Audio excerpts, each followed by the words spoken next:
Welcome back, guys, to the General's Wise Words series. Really excited about today. Going to talk about something that I think a lot of people go through, but I want to clear this thought up that's major that's got in my mind.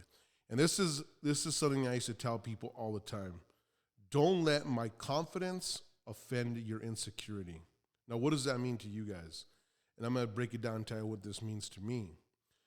Insecurity comes from not being a master of your craft. What does that mean to you? A master of your craft, right? The more you know about how to do something, the more confidence you become with that perspective. So, in my perspective now, on my two topics today is technology, right? I've been in technology for over 22 years. I've been architecting networks for 22 years, about 18 years. But I know technology at a very high level. So I'm a master craftsman in technology. I would say that I know fitness very well. I'm going to say what I call myself an actual full craftsman. I'm pretty damn dangerous. But how do you measure that? How do you measure in saying you've been a craftsman in something? You have to have a measurable. So let's talk about, for example, in my world. How I'm developing a craftsman is people seek me out to do a job and I monetize it. So I've obviously have generated millions of dollars in technology. I've done it for so long. I said, over 22 years, 18 years.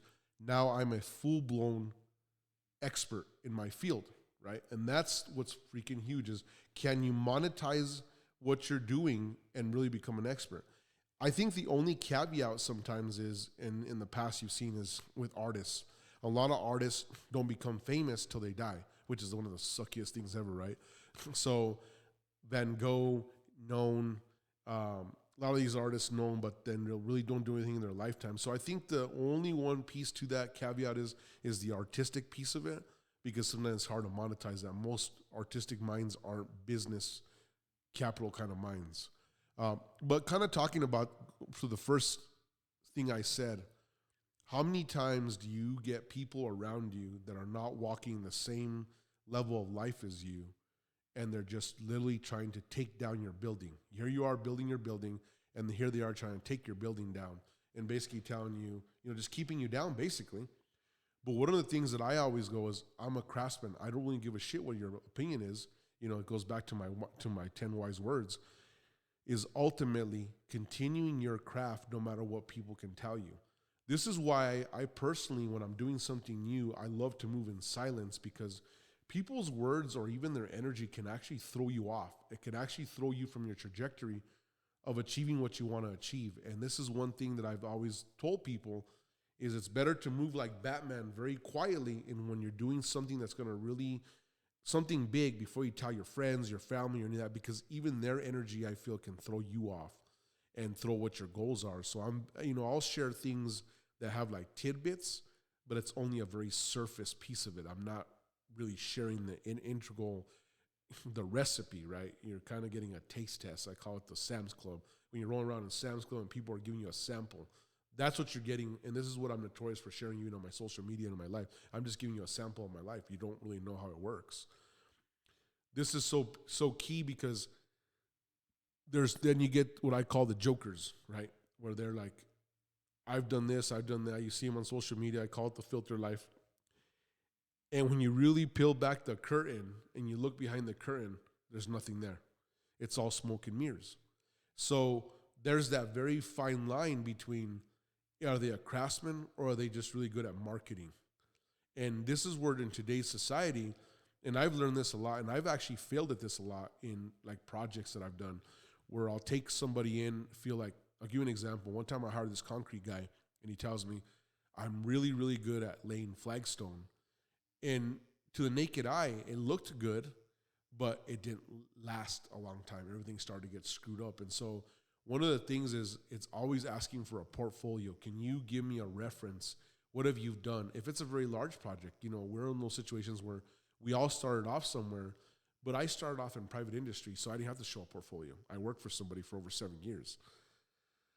This gives me where I learned. So that's why they make you, out of engineering school or a doctor, why you have to have residency for 2 years under a doctor, or you have to have, I call residency in engineering, so that so they can really gauge you and see what you're doing, if it's full of shit or not, and someone's actually testing you on it.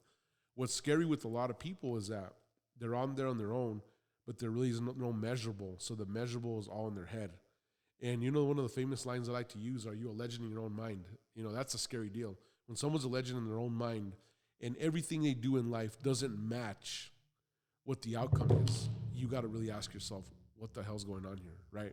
And so so if someone's saying, you know what, I'm amazing at detailing cars, I've done this, and you walk out to the parking lot and you see their car and their car looks like shit, that should be a warning sign. That's a red flag.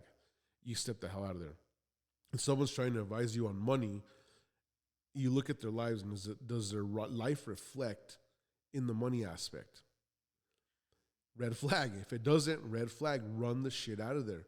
One of the funniest jokes I always tell people is when people get in relationships and they're wondering what kind of person is. It's really simple, right? If you jump in their car, you go visit them at their apartment or their house, and that's what their car or their apartment looks like, that's pretty much what your life's going to look like. That's what your car, your apartment, your house, whatever you got together, is going to look like.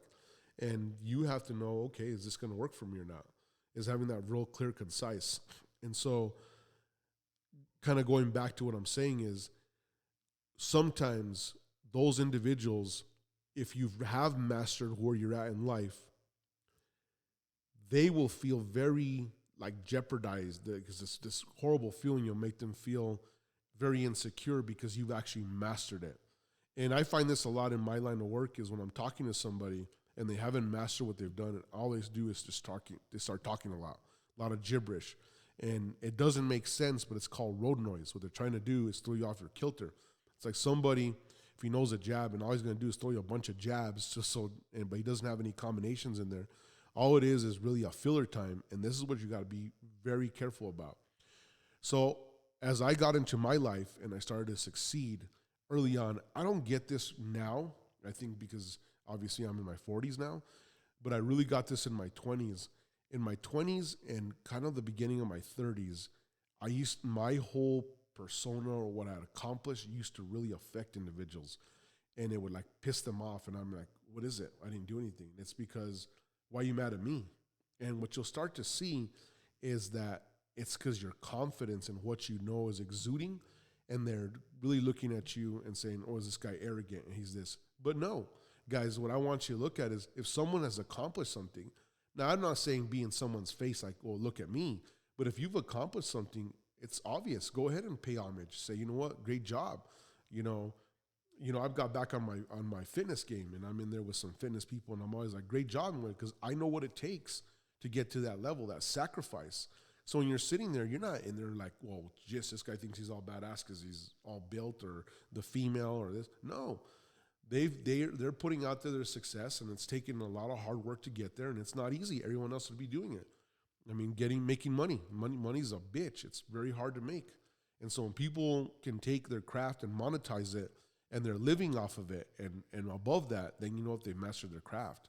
And so don't be mad at that. I mean, that's the one thing I'm looking at is why people are always hating on people that succeed, and it doesn't make any sense. Today's society, one thing that really drove me nuts is one of my favorite shows of life is called Billions, and the original Billions is based off a guy named Bobby Axelrod. Well, he ends up leaving during the seasons, and there's a new guy named Prince. But everybody in the outside world is villainizing billionaires. Like, if you're a billionaire, you're bad. And I'm starting to see these things that are coming out in shows like, if you're uber wealthy, you're bad. And it just doesn't make any sense to me. And so now this whole success thing is now being villainized. Like, that's a bad thing. A lot of mixed messages out there. But when I'm looking at it, when I see someone that's successful or runs a very successful business, how many people are they employing? How much taxes are they paying? It doesn't matter about and we're not talking income tax. People get stuck on the bullshit of income tax. Forget the income tax, but those individuals are buying cars. There's no way around that. Of the individual, you buying a regular car, you're paying the state tax on that. You're paying your taxes on groceries. You're paying taxes on all the goods. So those people are stimulating the economy at a very high level. And so this is the part that I talk about where people are really angry about, well, these billionaire doesn't pay this much income tax. No, but what is he doing with that money? He's putting it back into the economy by the stuff that he buys, by the people he's able to employ. So I think for myself, when I see someone that's very successful and I look at that, I'm like, well, I look success and success, you're not going to affect me. You're going to motivate me. I'm going to stay very motivated by the things, the actions that you do, not by what I see. It's all your actions. And I gauge everything based on someone's actions. What's the end result? My famous line is, what is the end result? So when you're looking at somebody, before you judge them and you have this hate, look at yourself and ask yourself, hey, what is it about them that stirs me up? And so ultimately, is it them or is it you? That's the question you have to ask. So what I want to leave you guys with is the fact is, be your best self and exude that, but have some meat behind it. Don't be a legend in your own mind. Don't be walking around like I'm the greatest bodybuilder and you never want to show. You can't say that. You can't be like, I'm the greatest at this, but you have nothing accomplished it. So I think there's three levels, and I think it's one, you look foolish. Two, you've accomplished it, and you wear that confidence. It doesn't matter. I don't believe people should get mad at you for that. Or there's three, you're literally moving in silence and nobody knows, and it's just really your accolades, which is really the strongest way of being. But what I'm saying right now is ultimately, if you're out there with a coworker because you're a hard worker and your confidence is stirring up their insecurities and you ultimately are going to feel a certain type of way, I'm going to give it to you real simple. Fuck them. Ultimately, stay on your trajectory, stay strong, continue your craft, hone that sucker, be the best you can be, and that's all that matters. Ultimately, you are your best competition. Look up in that mirror every single day and tell yourself, what am I going to do to be a better me? And if that confidence and that success is affecting people, well, then cut them out of your life because you do not need them in your life. If you're doing something positive, you stick with that. So guys, the General's wise words, very short and sweet. I want to leave that with you. Thanks a lot. Till our next part.